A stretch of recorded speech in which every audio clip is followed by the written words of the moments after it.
పూరా local. Welcome to పూరా local.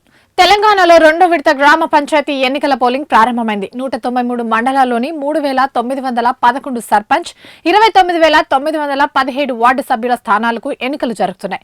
ఉదయం 7 గంటలకు ప్రారంభమైన పోలింగ్ మధ్యాహ్నం 1 గంట వరకు కొనసాగుతుంది. మొత్తం 57,22,465 మంది ఓటర్లు 38,333 పోలింగ్ కేంద్రాల్లో తమ ఓటు హక్కును వినియోగించుకుంటున్నారు. పోలింగ్ ముగిసిన తర్వాత మధ్యాహ్నం 2 గంటలకు ఓట్ల లెక్కింపు ప్రారంభించి ఫలితాలను ప్రకటిస్తారు. అనంతరం వార్డు సభ్యులతో సమావేశాలు నిర్వహించి ఉప సర్పంచ్ ఎన్నికలు నిర్వహిస్తారు. 12,782 మంది సర్పంచ్ పదవులకు 71,071 మంది వార్డు సభ్యుల స్థానాలకు బరిలో నిలిచి తమ అదృష్టాన్ని పరీక్షించుకుంటున్నారు. పలుచోట్ల పోలింగ్ కేంద్రాల వద్ద ఓటర్ల సందడి కనిపిస్తుంది. అయితే ఎన్నికల నిర్వహణకు పకడ్బందీ ఏర్పాట్లు చేసినట్లు రాష్ట్ర ఎన్నికల సంఘం వెల్లడించింది.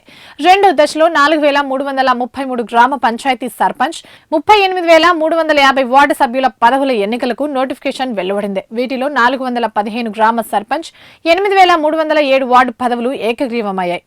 మరో 5 గ్రామాల్లో 108 వార్డుల్లో నామినేషన్లు దాఖలు కాలేదు. ఇంకో 2 గ్రామాల్లో 18 వార్డులలో ఎన్నికలు నిలిపేశారు.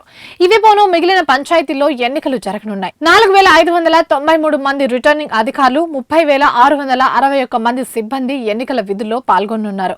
2,489 మందిని ఎన్నికల సూక్ష్మ పరిశీలకులుగా నియమించారు. 40,626 బ్యాలెట్ పత్రాలను ఎన్నికలకు వినియోగిస్తున్నారు. రెండో దశ ఎన్నికలు జరిగే ప్రాంతాల్లో పోలీసులు తనిఖీలు నిర్వహించి పెద్ద మొత్తంలో నగదు, విలువైన బంగారం, లక్షలు విలువ చేసే ఇతర సామాగ్రిని స్వాధీనం చేసుకున్నారు. రాష్ట్ర ఎన్నికల సంఘం ఆదేశాల మేరకు రెండో దశ ఎన్నికలు జరిగే గ్రామాల్లో ముందు రోజు సాయంత్రం ఓటర్ల స్లిప్పులను పంపిణీ చేశారు.